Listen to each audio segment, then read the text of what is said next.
एक जमाने की बात है। एक वसी सल्तनत में एक निहायत खूबसूरत और दाना राजकुमारी रहती थी।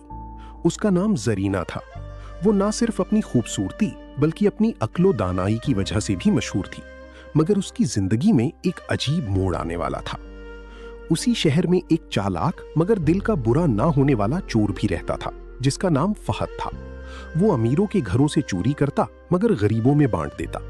लोग उसे बुरा भी कहते और छुपकर दुआएं भी देते। एक रात फहद महल में दाखिल हुआ, इस इरादे से कि कोई कीमती चीज चुरा ले, मगर किस्मत को कुछ और ही मंजूर था। जैसे ही वो खजाने के कमरे में दाखिल हुआ, अचानक उसका सामना राजकुमारी जरीना से हो गया, जो वहां किसी काम से आई थी।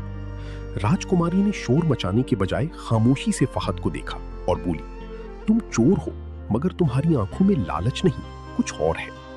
फहद हैरान रह गया। उसने सच बता दिया कि वो गरीबों की मदद के लिए चोरी करता है।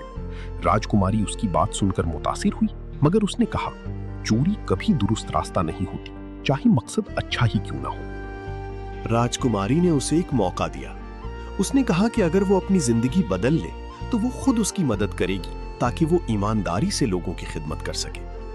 फहद ने पहली बार किसी की बात दिल से मानी। उसने चोरी छोड़ दी और राजकुमारी की मदद से एक छोटा सा कारोबार शुरू किया। आहिस्ता आहिस्ता वो कामयाब होने लगा और वाकई गरीबों की मदद करने लगा, मगर अब ईमानदारी से।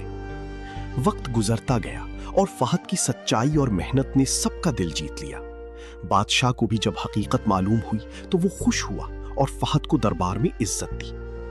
कहानी का सबसे खूबसूरत मोड़ ये था कि राजकुमारी और फहद के दरमियान एक खास रिश्ता कायम हो गया, एहतराम, भरोसे और सच्चाई का।